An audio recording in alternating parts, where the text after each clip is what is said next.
बहुत अच्छा ताल्लुकात, मेरी प्रशंसा बहुत करते थे।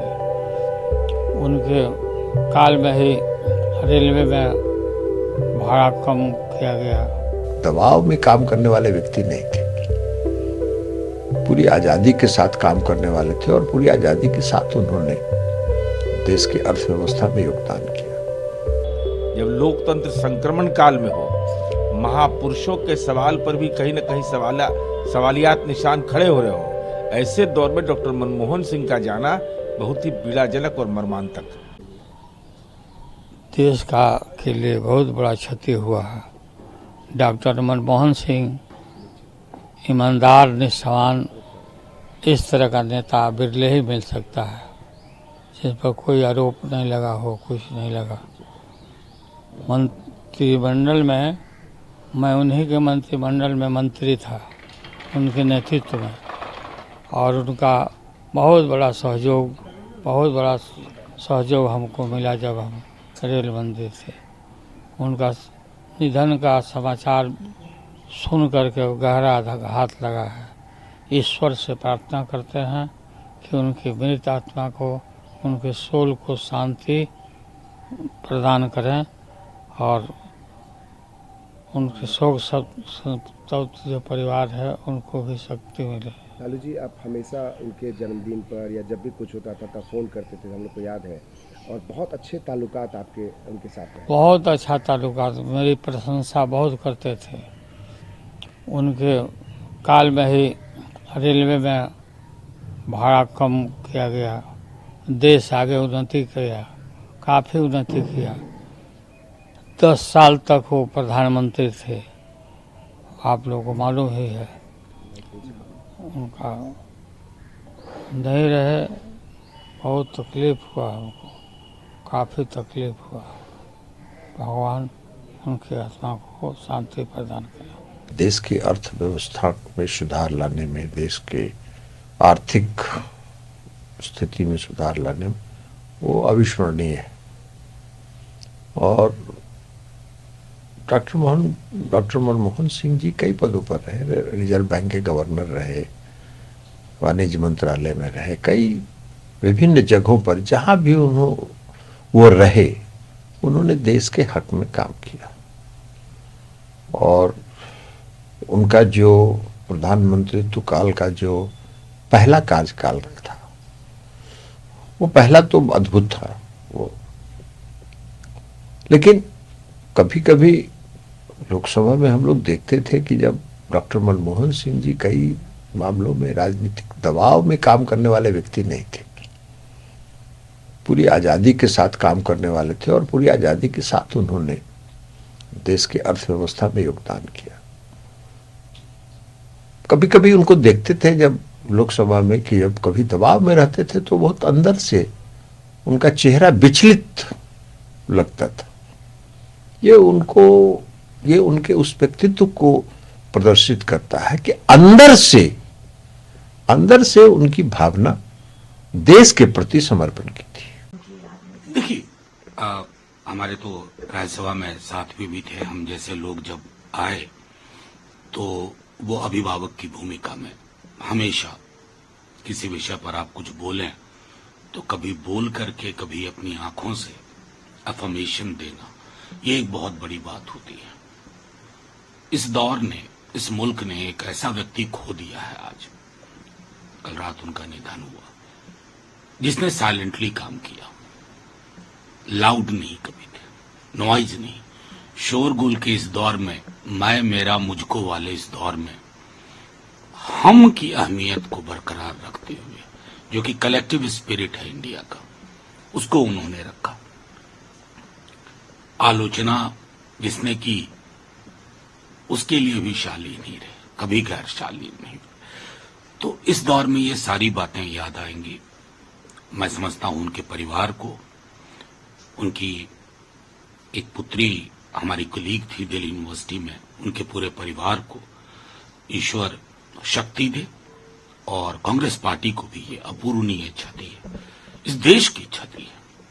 ये देश, वो अक्सर कहा करते थे, वो एक बहुत मशहूर है कि history shall be kind to.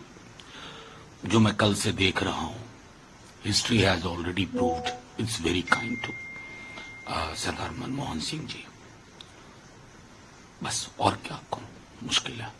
मेरी अश्रुपूर्ण भावभीनी श्रद्धांजलि आदरणीय मनमोहन सिंह जी के लिए।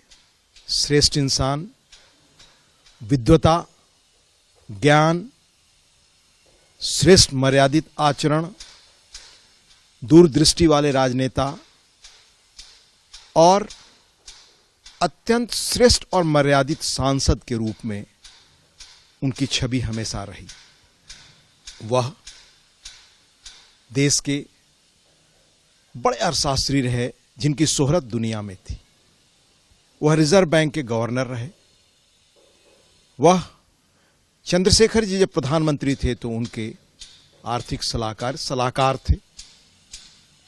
फिर देश जब बड़े संकट में था उस वक्त देश के वह वित्त मंत्री बने, और ऐसे वित्त मंत्री जो माना जाता है कि भारत में उदारीकरण या भारत की दूसरी नई आर्थिक आजादी के जो शिल्पकार लोग रहे उनमें से एक। उसके बाद देश के 2 बार प्रधानमंत्री रहे। पर इन सब के ऊपर उनकी निजी गरिमा, मर्यादित आचरण, और वह राज्यसभा के सांसद रहे लंबे समय तक, अभी भी थे। सदन में किस तरह श्रेष्ठ आचरण एक इतने गुण संपन्न प्रतिभाशाली व्यक्ति, दूरदर्शी राजनेता का हो सकता है, यह हमें आज सीखना चाहिए। मनमोहन सिंह जी के प्रति सही श्रद्धांजलि होगी अगर यह मुल्क उनसे 2-3 चीजें सीख सके। पहली चीज, चंद्रशेखर जी के जमाने में ही देश आर्थिक संकट से निकलने की कोशिश कर रहा था, पर जिन लोगों ने सरकार चंद्रशेखर जी की बनवाई थी वो नहीं चाहते थे और सरकार गिरी। हालांकि आदरणीय मनमोहन सिंह जी चंद्रशेखर जी के सलाहकार थे। 84 के बाद जब देश की आर्थिक नीति उस रास्ते पर चल पड़ी जिस पर साफ संकट दिखाई देता था कि कुछ ही वर्षों में देश भारी आर्थिक संकट में जाएगा और बैंकरप्सी के कगार पर, बिल्कुल बैंकरप्ट होने की स्थिति में पहुंच जाएगा, यह सब देख रहे थे। आदरणीय मनमोहन सिंह जी ने भी देखा। वह रिजर्व बैंक के गवर्नर थे। उन्होंने तत्कालीन प्रधानमंत्री, वित्त मंत्री सबको लिखा, और जब अवसर मिला 90 में उन्हें, तो उन्होंने वित्त मंत्री के रूप में भारत की नई आर्थिक नीति की नियति आदरणीय तत्कालीन प्रधानमंत्री पीवी नरसिंह राव जी के नेतृत्व में लिखी। वो विरासत की भारत पुनः आर्थिक संकट के दौर में न जाए। आज की दुनिया में आपकी आर्थिक ताकत ही आपकी आर्थिक स्वतंत्रता, आपकी आर्थिक आजादी और दुनिया में आप किस रूप में रह पाएंगे तय करेगी। तो मनमोहन सिंह जी को हमेशा इस रूप में हमें याद रखना चाहिए कि जिस आर्थिक संकट में, दुष्चक्र में देश फंस गया था, वह पुनः न फंसे। इसलिए 2 कदम मैं आपको आज उनकी स्मृति में बताना चाहूंगा। जैसे पुराने पेंशन की योजना जो चल रही थी देश में, उसका इतना बड़ा बोझ देश पर आ रहा था कि बहुत पहले से यह काम चल रहा था, लेकिन अटल बिहारी वाजपेयी की सरकार ने देखा कि ये आर्थिक बोझ देश बर्दाश्त नहीं कर पाएगा, इसलिए उसमें उन्होंने परिवर्तन किया। उसके बाद तुरंत मनमोहन सिंह जी की सरकार आ गई। आदरणीय मनमोहन सिंह जी की सरकार ने उसको आगे बढ़ाया और देश पुराने पेंशन की पद्धति से लौटा। पर दुखद बात थी कि पुनः वोट की राजनीति के लिए राजस्थान की पुरानी सरकार, और उसी पार्टी की सरकार थी जिसमें आदरणीय मनमोहन सिंह जी थे, उस सरकार ने पुनः पुरानी पेंशन व्यवस्था को लागू की और उसके बाद देश के कई राज्यों ने लागू किया। ये आने वाले देश में देश के भविष्य को गिरवी रखेगा और पुनः वो संकट न आए, ये आदरणीय मनमोहन सिंह जी को याद करते हुए हमें याद रखना चाहिए और ये उनके प्रति सही श्रद्धांजलि होगी। दूसरी चीज, जो ये मुफ्त में देने की योजना चल पड़ी है हर राज्यों में, उसका क्या आर्थिक परिणाम होगा। आज देश के कई राज्य ऐसे हैं जो पुराने पेंशन और इस तरह की चीजों से वे ऐसी स्थिति में पहुंच गए हैं कि उनके पास वेतन देने के लिए पैसों की दिक्कत हो रही है। विकास के काम, शिक्षा के काम, स्वास्थ्य के काम, देश की आने वाली पीढ़ियों के लिए वो क्या कर सके, ये कोई उनके पास आर्थिक संकट के कारण ये परेशानी सामने आ रही है। तो मनमोहन सिंह जी के प्रति सही श्रद्धांजलि ये होगी कि उस महान व्यक्ति के इन कामों से, इन दृष्टियों से आज हम सीख सकें और हर राजनेता, चाहे वो किसी दल का हो, वह इस बात को अपनाए कि आर्थिक ताकत के बगैर दुनिया में हमारी पहचान नहीं रहेगी। हम कोई ऐसा काम नहीं करें जिससे हम देश के आर्थिक भविष्य को फिर 1990 की स्थिति में पहुंचाने की स्थिति बने। यही उनके प्रति सही श्रद्धांजलि होगी। डॉक्टर मनमोहन सिंह दूसरा कोई हो नहीं सकता इस देश में। मनमोहन सिंह जी का जो कार्यकाल रहा और वो अपने कार्यकाल के दौरान जो देश की जनता को उन्होंने देने का काम किया, उसमें सबसे बड़ा था सूचना का अधिकार। कि सूचना के अधिकार के जरिए देश की जनता सरकार के कार्यकलापों की भी सूचना प्राप्त कर सकते थे। 100 दिनों की रोजगार की गारंटी, शिक्षा का अधिकार, आधार कार्ड जैसे दूरदर्शी सोच का ही अब परिणाम था कि ये तमाम चीजें हिंदुस्तान की जनता को प्राप्त हुई और उदारीकरण का रास्ता उन्होंने खोला। विश्व के पटल पे खुले तौर पे उन्होंने बाजार को खोला, जिससे जहां जीडीपी का ग्रोथ भी बढ़ा तो देश भी आर्थिक झंझावातों से जो जूझ रहा था उससे उबरने का काम किया गया।